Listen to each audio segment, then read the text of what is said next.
Nate, thank you for joining me today. Can you please start out by telling us a little bit about yourself and how you got to where you're at and what you do? Yeah, absolutely. Well, first and foremost, thanks for having me on the show, Dan. Great to be here. So I am a fractional CFO and I run a company called Future Ready CFO, where I basically support early stage CPG and e-commerce founders in all things kind of business and finance related. I like to say that I help people get from a state of chaos and confusion when it comes to their finances to one of clarity and confidence, and really help them understand how to better utilize their finances and various other forms of data to help set more profitable growth strategies, make better decisions.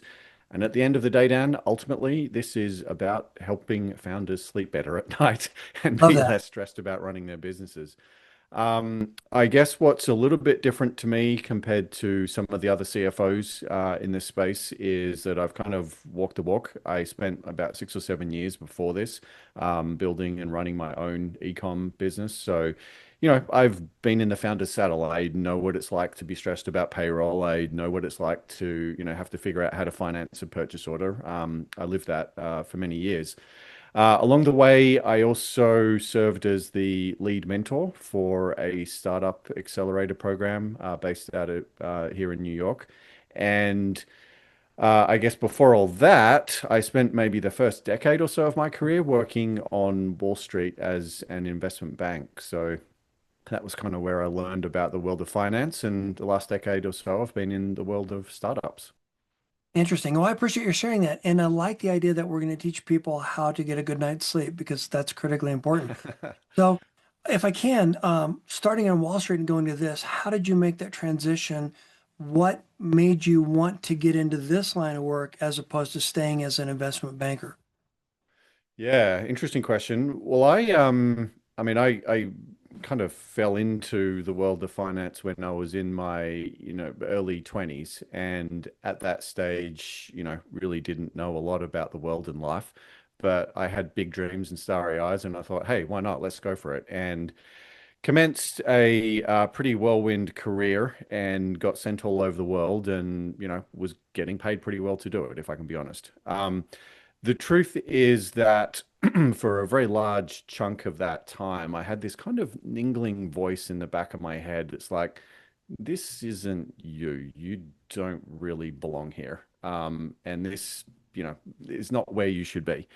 Um, this voice, over the years started to get louder and louder. By about 2015 or so, it was kind of yelling in the back of my head, and I was starting to ask myself questions about, legacy, purpose, impact, the stories that I might one day tell my kids and my grandkids about, what I've done with my life and what I achieved. And long story short, I just wasn't happy with the narrative that I had up until that point. I learned a lot doing it, and I got to see, a large part of the world through that job. But when you boil it down at the end of the day, I mean, my job was to basically help make rich people richer. And I didn't really want that on my tombstone, so to speak. So I decided to leave, went back to school, did an MBA, and basically used that as a platform to kind of reinvent myself as an entrepreneur, which is not something I'd thought a lot about up until that point in time. It really wasn't until I'd been living in New York for a couple of years that I'd really had my eyes and mind open to the world of entrepreneurship. But when I discovered it, I was like, whoa, hang on a sec. You mean there's a line of work where I can get to build things all the time and I can be creative and I can design things and I can solve interesting problems like for a job? I was like, hell yeah, I should have been doing this all along. It sounds awesome. So I kind of dove into the world of entrepreneurship. And I guess, a lot of people, when they're first drawn to that world, they kind of gravitate towards like the founder CEO role, right? Like they want to do their own thing. They want the autonomy to kind of create their own masterpiece. I did that for a bunch of years. But with the benefit of hindsight, I have come to realize that my ideal role within that ecosystem is not the founder and CEO, right? There were parts of that function, parts of that role that I enjoyed. The risk of stating the obvious, it was a lot of the more analytical finance operation sort of stuff. I excelled at that. I did really well at that, and I enjoyed it. But then there's this whole other side to being a founder, around customer acquisition, branding, marketing, Meta, Google, blah, blah, blah, which frankly, I just didn't care that much for. And because I was never really that interested in it, I, never had the drive to get good at it. And for a consumer products founder, not really caring about, marketing, branding, and customer acquisition is a pretty damn big problem, right? Yeah.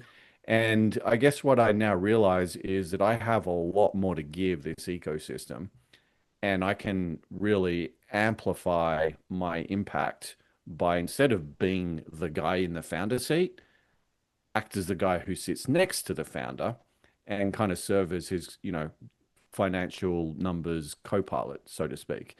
So rather than work on one brand, I now have the ability to work across multiple brands and, solve a blind spot problem for a lot of founders by and do it, while I'm staying in my own personal zone of genius, the stuff that I'm better at.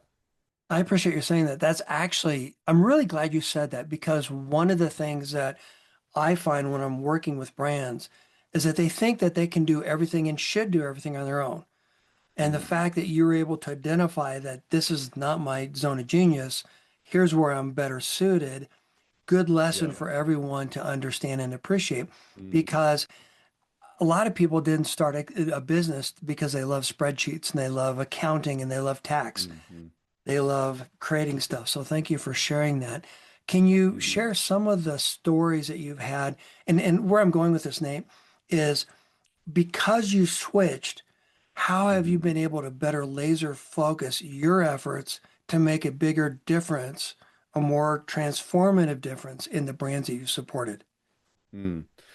So I like to think about impact in terms of an equation, which is kind of breadth times depth. What I was doing before was fairly skinny in terms of breadth. In other words, it was really only one company that I was involved Mhm. with, i.e. my own. But I could obviously go very, very deep in that company. And I was touching literally every function, whether it was HR, finance, accounting, product, marketing. Like I had my finger in all of it. So I could go very, very deep, but my breadth was limited to the single company that I was involved in. So the formula or equation that I have to think about impact, or the footprint you have, is really those two, the x times y, the breadth times the depth. So you got kind of a rectangle here. And what we're talking about with my first company is a really tall, skinny rectangle, if you will. The way I think about it now is a much wider, but admittedly shallower, um, rectangle. So rather than working with one company, I can now work with a lot of companies or a lot of founders. And sure, I may not have my hand in every single part of their business like I did before, but the parts of the business that I can touch, I can have a lot more influence on and a lot more impact on. I mean, when you think about it, Dan, like the number one bit reason that these businesses fail is they either run out of cash or they don't understand some aspect of finance, right? Mhm. Like look at the stats. That is the top reason that startup businesses fail. So really what I'm trying to do here is eliminate or reduce that number one risk of failure. I mean, my dream, my aspiration is to have no well-intentioned, purpose-led founder fail because they don't understand finance. If that happens, then I've kind of achieved my mission or my goal here. And if I can help other founders reduce this risk of failure, and they can then go on to achieve whatever it is that they want to achieve with their mission, purpose, business, and have the change that they want to have, then I've had a hand in all of these different companies in a way, and supported all of them. So that's kind of how I think about supporting these people. Does that address your No, question? that's beautiful. I mean, I appreciate it. And I guess let me tack something on there, and that is that if I'm distracted by something that I'm not passionate about, that takes Mm, away my creative energy and it actually sabotages my ability to do what I'm good at. So thank you for sharing that. And I love the yeah. way you position that because I think a Hmm. lot of people, kind of like I was saying, they think that, well, I'm the founder, I need to do everything. I took an accounting class, so I can do accounting, Hmm. right? No, Yeah. they need to focus on what they need to focus, and then they need to surround themselves by quality people who can fill those gaps, and more importantly, accentuate that piece of the business, amplify, and be able to help that piece of the business grow and thrive on its own without me having to micromanage it or even do it myself. So thank you for sharing that. Yeah. I will just add to that thought, Dan. I think one of the most under underappreciated and under talked about phenomenons amongst founder communities is dopamine addiction. Yeah. And founders get dopamine hits from solving problems. I mean, one of the good things and the terrible things about founders is that we love learning and we love acquiring new skills. And I kind of think back to my first year or two as a founder, and everyone's got a friend who works at a digital marketing agency or some freaking Instagram ad of a product that looks like the one that you wanted to build or that you told them about at the party on Friday night. Like everyone wants to help. And you get thrown all these little shiny objects. And when you're the sort of person that gets a dopamine hit and you get a rush from learning something new and figuring something out, you can spend an insane amount of time just running around, picking up and playing with all of these shiny objects. I know, Dan, because I did it. Yeah. I wasted nearly 2 years of my life doing that. And, it wasn't until I learned about focus and I learned some frameworks for getting focused and staying focused that I was actually able to start making meaningful progress on my own business. So you're absolutely right. And yeah, I think this dopamine addiction problem is an issue that more founders and more founder communities need to be talking about. Well, I appreciate you saying that. And I think that is key. So one of the things I've been focused on, laser focused on, is helping founders identify those gaps and fill those gaps Mhm. strategically. Because if they take their eye off the road, so to speak, then they're going to Yeah. crash, et cetera. But thank you for sharing that. So one of the things I talked to you about previously, a lot of people in this industry are of the mindset that, or at least we teach us and teach founders that you need to go raise money. You need to go raise more money. Hmm. Okay, now you need to go raise more money. Okay, now you need to Hmm. raise more money. Sort of the Shark Tank type of Hmm. theme. But Hmm. so many of the founders don't have that depth as you described, and thank you for doing that, that don't have that depth in understanding their business. So do Hmm. you have any thoughts around why that's critical? Because as we start getting into our conversation today, why is it critical that someone understand what is cash, what is profit, what is margin? How do you understand what matters most? And Hmm. then from there, let's build on that. Well, I think um, some level of financial literacy is critical for founders because rightly or wrongly, finance is the language of the business world, Hmm. right? It just is. And if you want, or you're building a business that needs financial support from other people, you need to be able to talk their language, Hmm. right? You need to be able to think about this from the person who's actually providing you that support. So, an investor is giving you capital or providing you with his financial support in expectation that you will be a responsible custodian of that capital and you're not going to do anything silly with it. And at some point, you're a chance to return it to them, right? They're not doing it as a charity. They're doing it out of self-interest and expectation at some point in the future, they'll get something back from it.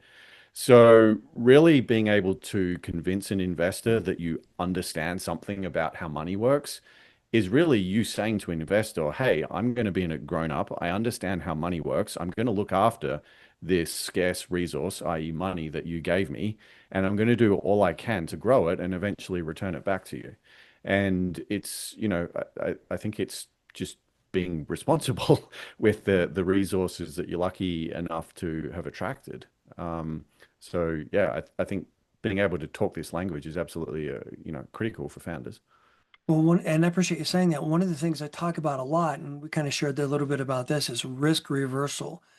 If Hmm. I am less of a risk to an investor, they're going to be more comfortable giving me money and lending me money.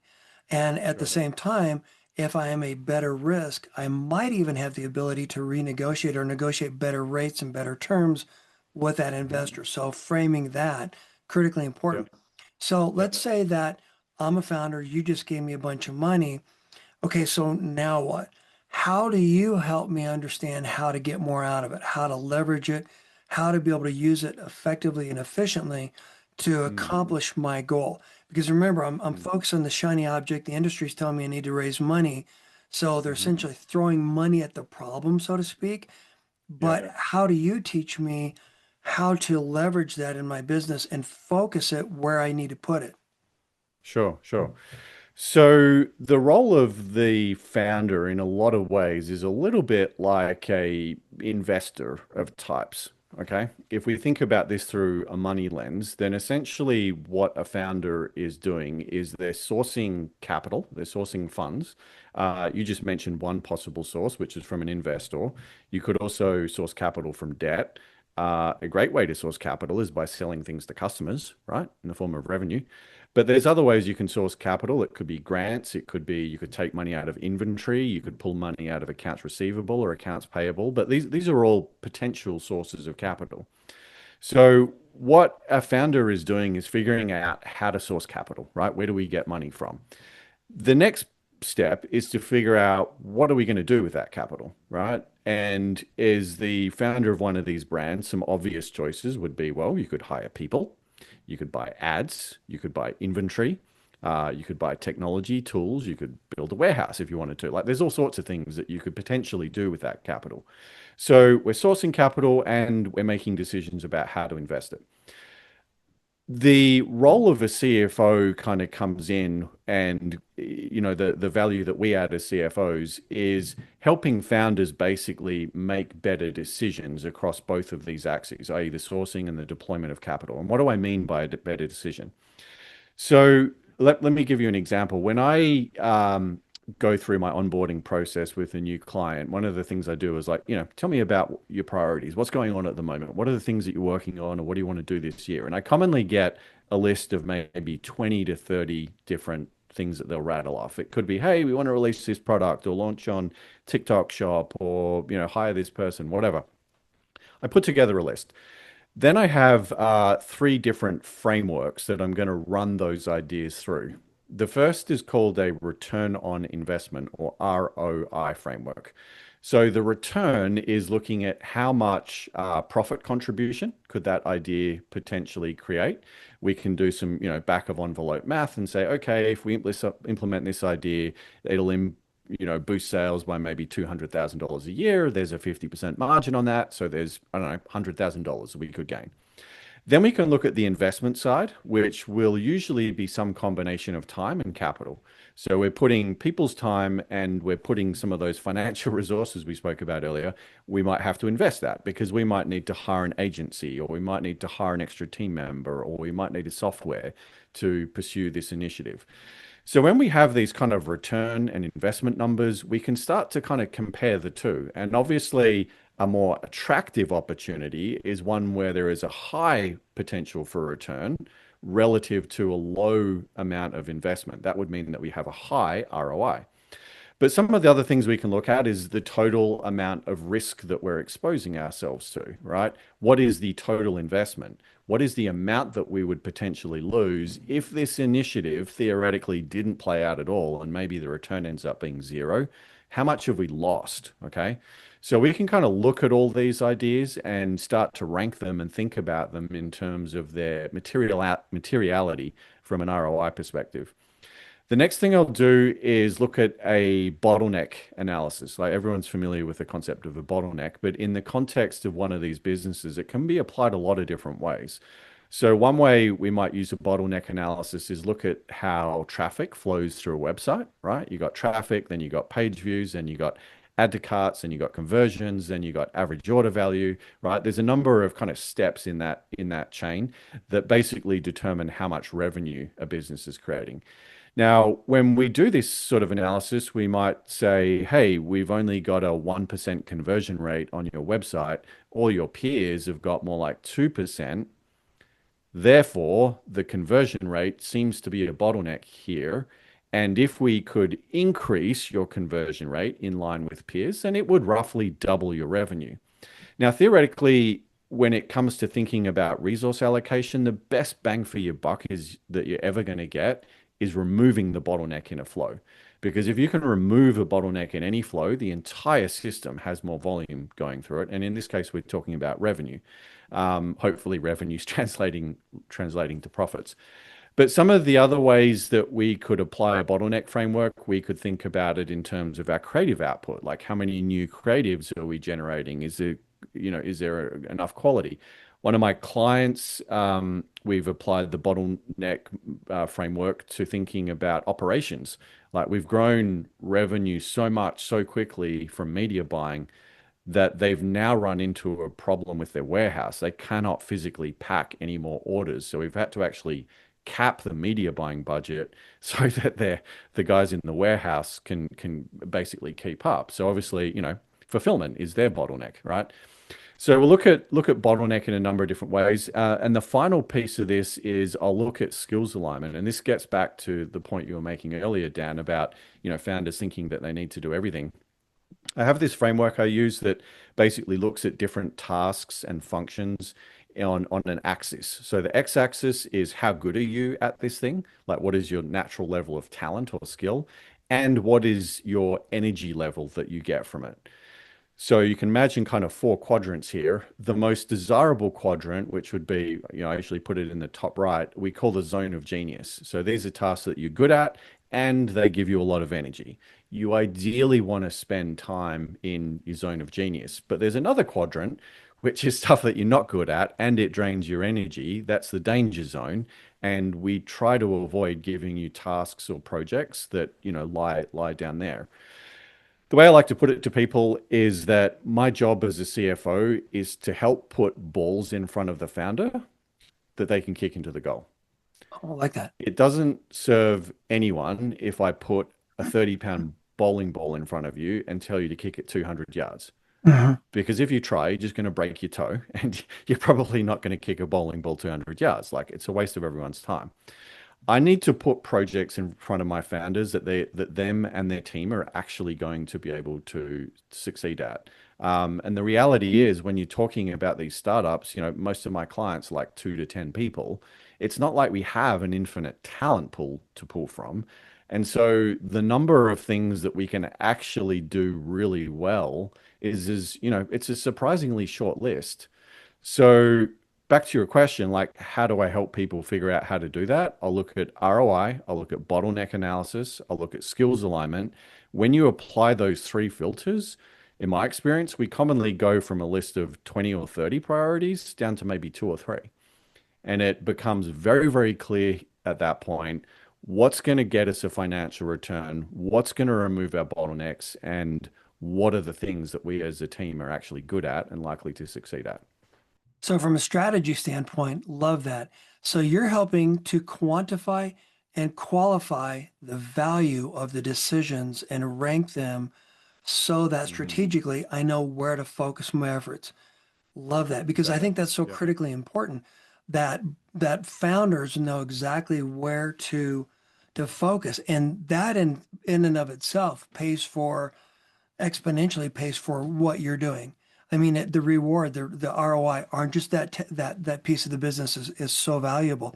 Can you talk about, so now that I know where I want to go, I know which balls I want to Mhm. kick into the goal. How Mhm. do you help me? Let's say I chose these three out of the 20. How do you Mhm. help me then decide how do I maximize my efforts in that? Or can you go down, can you get that granular? Yeah, absolutely do. So varies a little bit based on the type of engagement I have, but at the most engaged end, one of my clients, I am currently helping them basically roll out objectives and OKRs or OKR, the OKR model. Some people prefer EOS, and that's fine as well, the entrepreneurial operating system. Doesn't really matter which of these frameworks you use. I like OKRs, so that's what I do. But basically, we went through this whole process. We figured out what the company as a whole should be focusing on.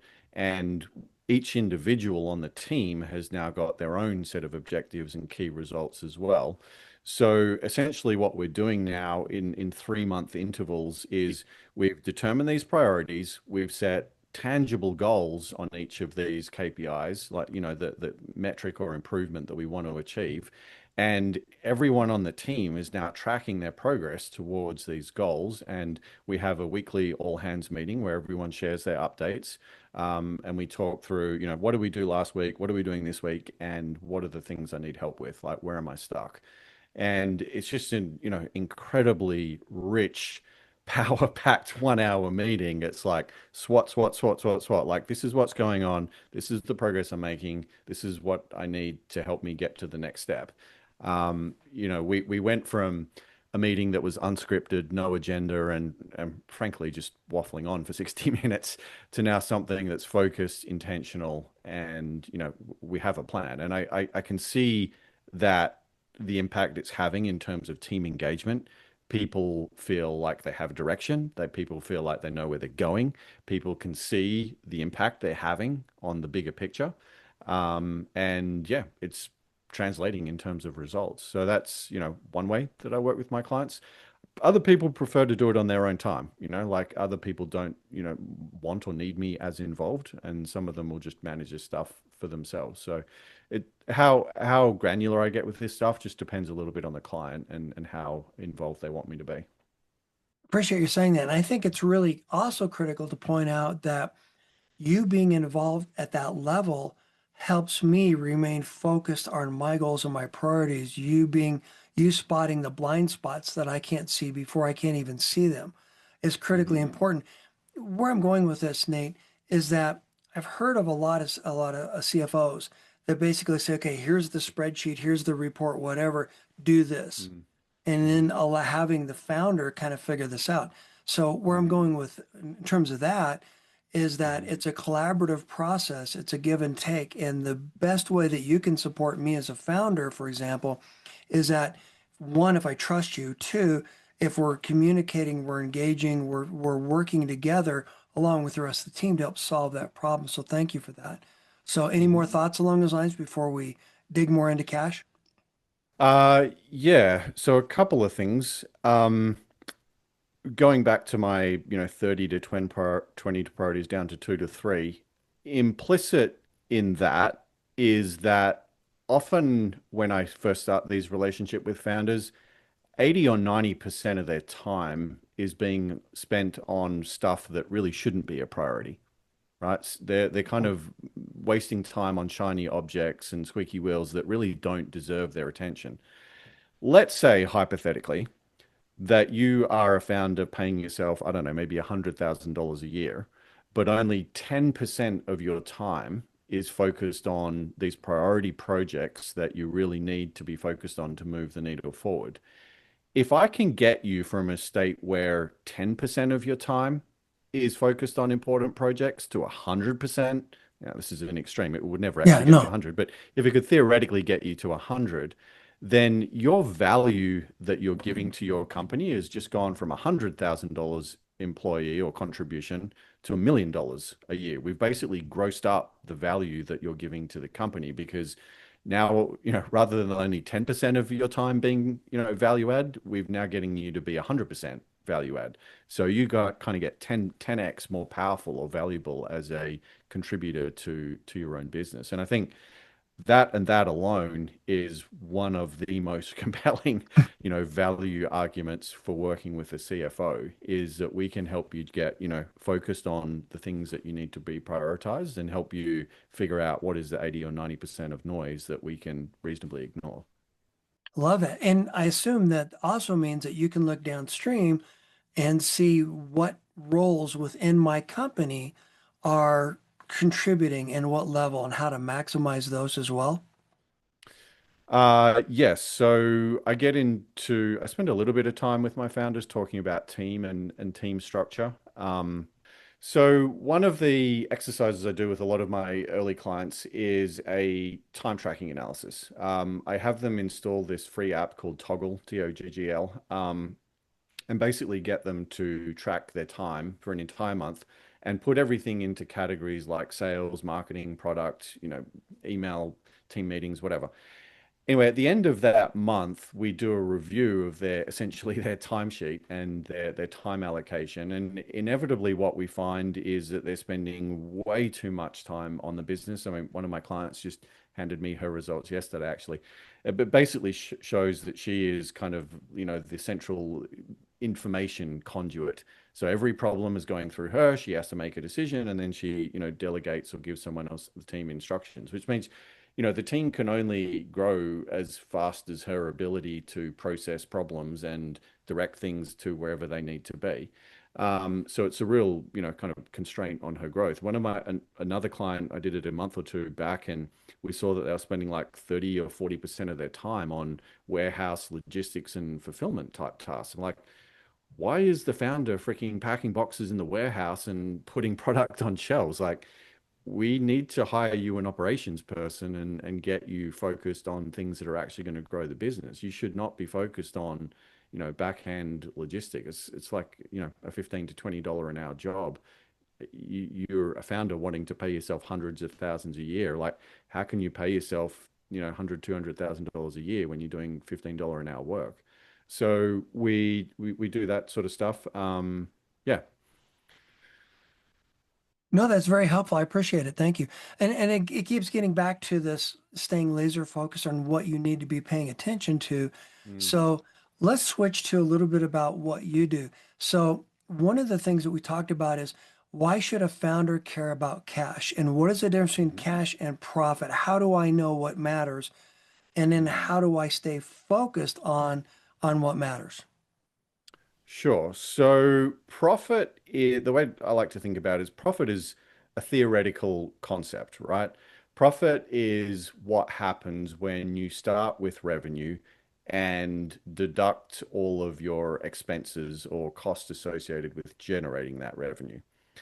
The main reason for tracking profit is it's kind of a theoretical assessment covering a certain time period, commonly a year or a month, but you could also calculate profit for a day or a week or an hour if you wanted to.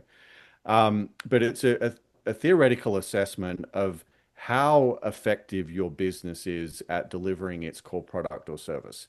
And it's tracking profit, particularly over time, is a really good way of seeing whether our business is actually improving. If the business improves, then generally what we're doing is creating value for equity holders, right? That's how businesses grow and become more valuable, is that they establish a track record of growing profit over time. Um, the problem is, particularly with our industry, CPG, e-commerce, physical goods, is that there can be very, very prolonged periods where the cash flow can deviate from this theoretical construct called profit. And the reason for that is because our industry is very inventory heavy. Okay. Let's think about a simplified business model where maybe we're placing 3 purchase orders a year to restock our shelves. So every 4 months, we've got a cash outlay that we're sending to our manufacturer, co-packer, or supplier. They're sending us a whole lot of inventory. And then we spend the subsequent 3 or 4 months basically depleting that inventory before we have to reorder. So what's happening here is kind of a cash flow, seesaw, jigsaw.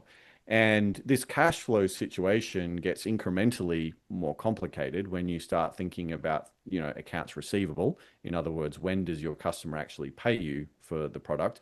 And also accounts payable, i.e., what is the timing around when you actually had to pay for the inventory or product that you received? So cash flow is, I mean, cash is really the lifeblood of a company. It's the things that, goes through your veins. It's what you breathe and keeps you alive. You can have a business survive for a certain amount of time without profit. You cannot have a business survive for very long at all without cash or cash flow, right? Because no cash means no payments to suppliers. You can't pay payroll, and pretty soon people are going to stop showing up to work and shipping you product. So things will grind to a halt pretty quickly. So that's, the important differentiation between the two. And analyzing them, understanding them, and forecasting each of these things into the future is a related but separate exercise, right? So with my clients, I am forecasting the profit or the profit and loss statement, In the same model, I have a separate forecast for cash and cash flow. Okay. And they are linked. They do kind of generally move in tandem, but there are periods where they deviate and, one could be going up and one could be going down and vice versa, right? They can move around. So, yeah, both important, but for different reasons. No, it makes sense. Actually, it reminds me back when it was in accounting, when I was studying accounting, all the different things I needed to pay attention to. So long story short, just because I've got a lot of cash in the bank doesn't mean that I'm successful or that I'm profitable. So thank you for sharing that. When you're Mhm. talking about that, do you throw that into what we talked about before in terms of what are the balls that I need to be focused on kicking into the goal? In terms of the link to profitability, you mean? Yeah, I mean, so when you're thinking about where should I align my objectives, are they based Mm. on the profit or the cash or a little bit of everything? Yeah, often both. Depends a little bit on the founder and the business situation. So, monitoring cash and cash flow is when it's important, it's really, really important. When it becomes important, it is the most important thing for us to focus on.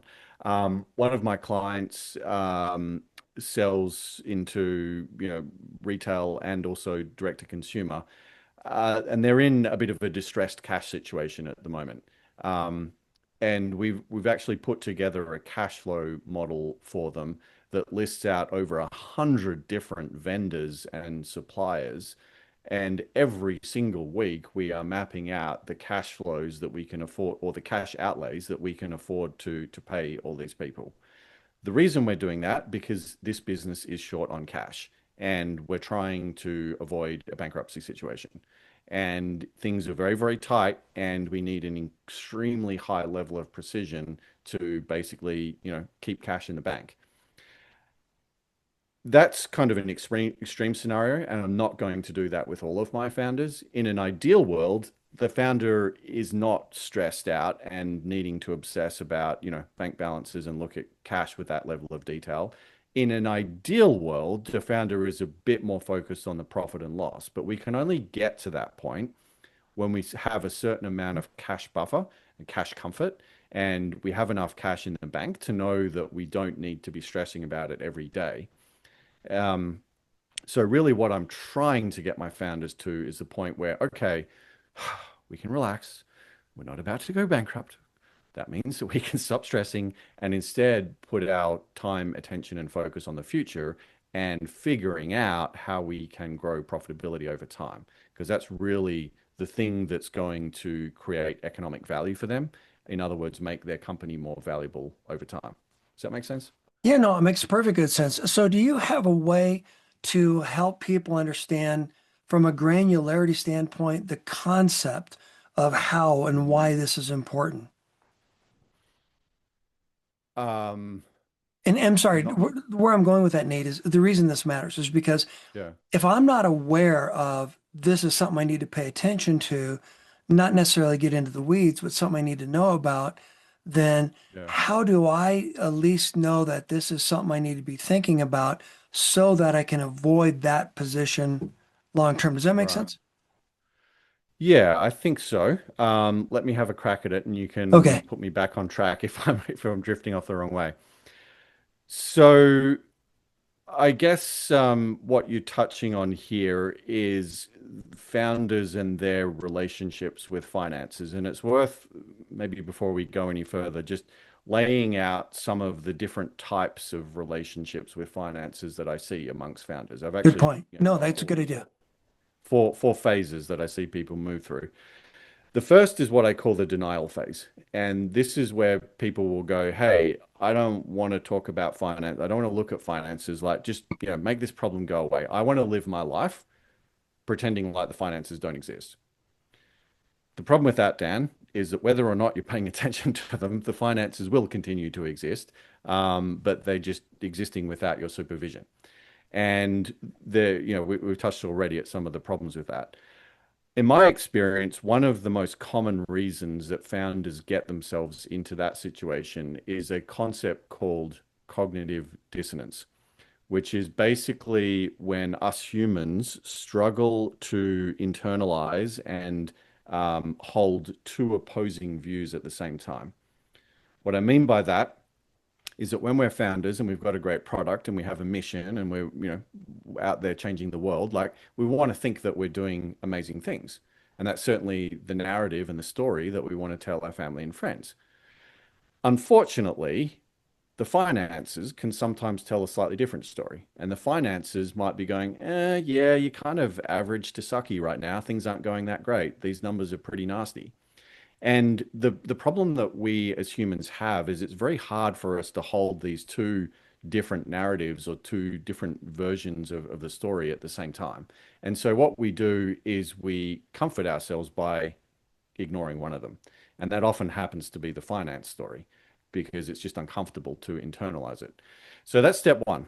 Step two is usually what I would call overwhelm. And this is where people have started to poke around at the finances numbers and started to try to understand, but it's complicated. They don't understand it. A lot of jargon, mumbo jumbo. And it's like, oh, dang, like I give up. Let me go back to step one. So we haven't really made a lot of progress so far if you if you've ended back at step one. Anyway, step three is what I call the I guess the curiosity phase. And this is or the intrigue phase. This is where we kind of start peering over the fence and going, huh, looks like there might be something interesting over there. I don't really know what it is yet or what all these numbers are saying to me, but it seems like there's something there that I should learn about. Okay. And that is the precursor to the enlightenment phase. Once we get to enlightenment, the penny drops and we start to say, ah, now I get it. Now I can read all of these signals and messages that the finances are giving me. Now I can see how to partner with these financial statements to make better decisions. Now I understand how being able to read these documents and pick up on what they're trying to tell me, it can actually make my life easier, can make decisions clearer, can tell me how to focus, it can tell me what are the things I shouldn't be focused on, right? So a big part of what I do as a CFO is try to help people through that arc from step one to step four. But listen, the truth is not everyone wants to go on that journey. It's true. Some people are happy in phase one. And if people are stuck in phase one and not wanting to go any further, like I can extend a hand and say, hey, I'm here to help. But if they're not willing to grab my hand and come on the journey with me, then I don't know, not really a whole lot I can do about it. Well, I think it's what I like about this, Nate, and thank you for sharing that, is that you're simplifying why this matters. And without trying to force me to go get my own MBA, quote unquote, on in finance and accounting and stuff like that myself, you're helping me drill down to what matters and what I need to focus on now. And the better I get at this, then the more I can do to help support whatever initiative we have as a company. And I think that's what's critically important. So thank you for sharing that. When when you're going through this process, what are some of the common sources of cash leaks? And at what point do I need to start thinking about financing versus using my own cash or whatever? Mm-hmm. So I actually have a product or an offer which is like a hidden profit audit. And it Oh, basically takes a week. People will plug in their financial statements, give me access to a few other pieces of data, and I'll basically spend a week going through these businesses and looking for these profit leaks.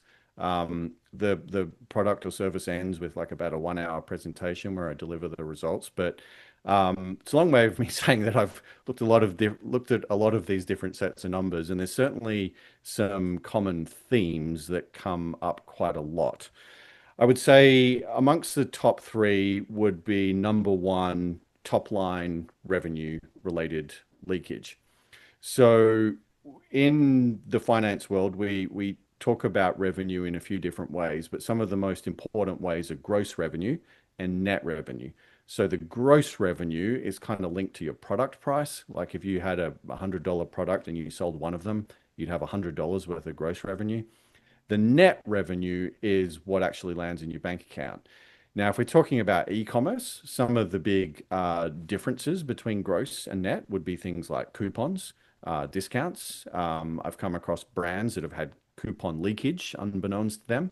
Their coupons got on some, honey.com or some platform site, and suddenly like everyone's using this freaking coupon that was meant to be a limited time thing. And so we lose a lot of money there. A lot of founders are giving away, their obligatory 10 or 15% off welcome offer thing when they really don't need to be. And they could actually generate more profit if they didn't have an offer like that. So there's often some leakage there. Then we've got refunds and returns. So these are, could be it's very common in apparel, by the way, like people need to try on a garment, for example, and then they're going to return it. But you can also have product related issues, right? If your product was damaged by the co-man or the co-packer, it wasn't packed correctly, or maybe the manufacturer didn't actually make it correctly in the first place, and the customer receives a defective product, they're probably going to either send it back or ask for a refund. There's can also be issues in expectation settings. So if your website listing shows one thing and what the customer receives is slightly different, then they're going to be like, WTF, like this isn't what I ordered. It doesn't match the pictures. So I want a refund, right? So we look at that as well. In a wholesale context, you've obviously got your trade spend, right? So this is your free fills, your chargebacks, your promotional, your couponing, like all of these things are deductions off revenue as well. And I would say, 9 times out of 10, I'm finding some type of issue at the revenue line. I actually did one of these hidden profit audits for a brand last week, and they were losing 25% of revenue between gross and net revenue. So 25 cents on the dollar is disappearing out of that business before we even start talking about cost of goods sold and overheads, right? And 25%, to put that into context for you, a healthy e-commerce business is making maybe 8 to 10% EBITDA margin, right? So to be losing 25% off the top is a huge leakage of profit. Some of the other there's, I guess, two other places I would look. Usually overheads as a percent of sales. Very common to find that a brand has bloated overheads relative to their sales. When I see bloated overheads, there's one of two possible inferences I could make. The positive interpretation would be this brand is positioned for growth, right? We've got too many people, too many resources today, but maybe we're well capitalized. Maybe we have some investor money, and maybe what we have right now is a team in place, not for today, but where we want to get to in a year from now. So, okay, bigger than what it needs to be today in terms of overheads, but we're positioning ourselves for growth and we're well capitalized enough to be able to afford to do that. Then I'll say, okay, fine, makes sense that your overheads are what they are. The other interpretation, and this is sadly a bit more common, would be that there's been mismanagement of those overheads. When you think about financially what overheads represent, and what we're talking about here is like software, people, subscriptions, rent, that sort of stuff. Founders are investing in that to solve some type of problem in their business, right? You hire a marketing person because you want help with marketing. You hire a salesperson because you want to sell more. And if the overheads are bloated relative to sales, it kind of tells me that some aspect of that overhead has not been properly managed. We are not generating the results that we thought we were going to get from bringing on that salesperson last quarter. Because if we were, we'd have a higher sales number and the ratio would look a lot better. So, particularly in founders who are doing a poor job of managing their team or allocating resources, that's very commonly the reason. The third place will always look is at the interest debt financing type level, right? So, um, the big issue that I see there all the time is founders hate stockouts. Founders hate the idea of a customer rocking up to buy their product and them not having enough inventory. Anyone who's experienced a stock out will know how frustrating it is. You've got customers submitting support tickets, they're complaining, they're like, "Where's the thing? I wanted to buy it." Like, eh. Like anyone who's been through that probably doesn't want to repeat of it. Unfortunately, the way that a lot of us compensate for that is by over ordering. And we're like, okay, I'm going to order so much that I never have to worry about a stock out again. The problem with that is that we end up with way more inventory sitting around than what we need. That inventory translates to additional storage costs, warehousing fees. It translates to product obsolescence risk, particularly if you've got a product with an expiry date, i.e., food and beverage. So if you're sitting on 9 months of inventory, for example, you get some feedback from a customer that would otherwise make you want to change your product. If you've still got 9 months of inventory there, it's going to be 10 months before you can ship that change. Unless you're willing to write off 9 months worth of inventory and throw it in the bin, then you could ship the new version sooner. But like, you become less nimble and you're slower to react because you have this inventory to sell through. The final problem is to do with debt, right? If we've got more inventory, the most common way to finance that is with debt. And a lot of these, particularly like the unsecured MCA or merchant cash advance and revenue-based lenders, that industry is notoriously deceptive in terms of how they talk about the cost of those facilities. I've had interactions with founders who've said, "Oh yeah, we got this great deal from Shopify Capital. They're only charging us 16% interest." I'm like, "No, Shopify's not charging you 16%. Like the actual APR on these things can, get as high as 60, 70, 80% when Wow. you do the financial math on it. Like these facilities can be 3 or 4 times as expensive as a credit card. And a lot of founders are using them to finance these inventory purchases. So you got too much inventory at ridiculously high interest rates. Therefore, we have a lot of profit leakage at the interest line of the P&L. You know what I'm realizing, I appreciate your sharing it. Thank you.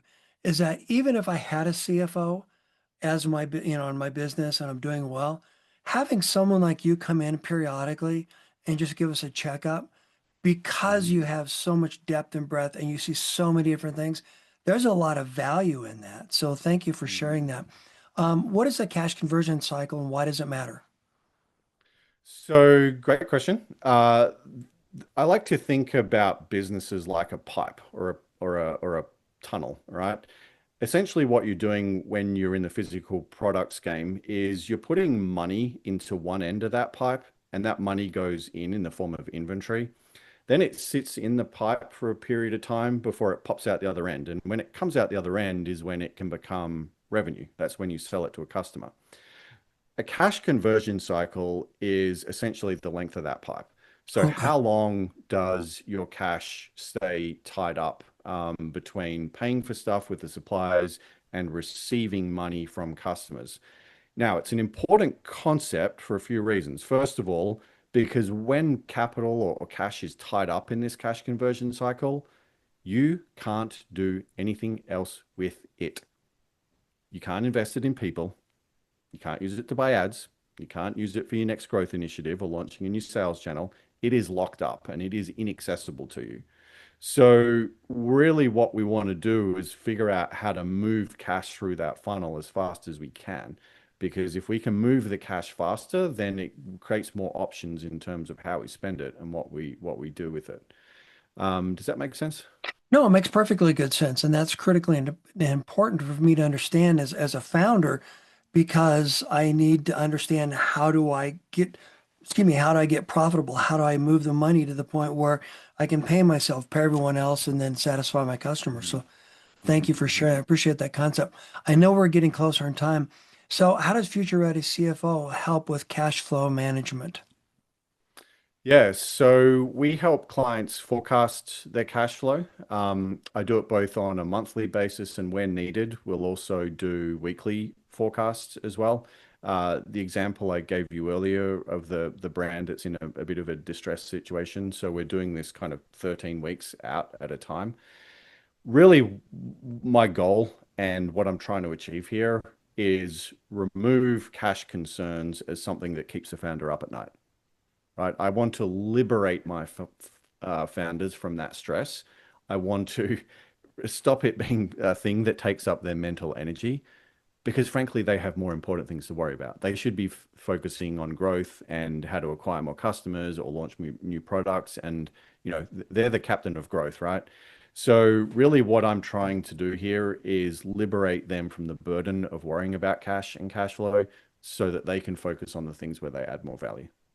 Love it. Kind of full circle in our conversation back to where we started again. So thank you so much, Nate. Nate, Mhm. thank you so much for your time. Certainly, I want to make sure that everyone knows how to get a hold of you at the end of the podcast, in the show notes, etc. So if you could please send me that. Any closing Mhm. thoughts? Anything that you want to share to summarize or to wrap up what we talked about? Yeah, I guess the number one takeaway I'd like to leave people with is to consider the possibility that finance and accounting is more than just a cost center for your business. Consider the possibility that there are insights and feedback and pieces of information that you can get from this that can actually make your life easier as a founder. It can help you get more focused on the things that you really need to be focused on to create economic value, and it can help you make better decisions. And yeah, there's a cost to having someone like me around, sure. But I'm pretty sure that most of the folks who look into this will pretty quickly convince themselves that there's a positive ROI on this stuff. Well, absolutely. I mean, if I have to pay attention to the cost of my product getting it on the shelf, just that granular thing, as far as the stuff I make and sell, well, if I'm Mhm. not measuring that properly, then I don't know how successful I am. What you're talking about is more the overall business health. So, absolutely, I Mhm. appreciate that. Thank you for sharing that. Sure. Anything else you want to share? No, I don't think so. I think we covered a lot of ground today, Dan. I've enjoyed chatting with you. Appreciate it. Um, Thanks. yeah.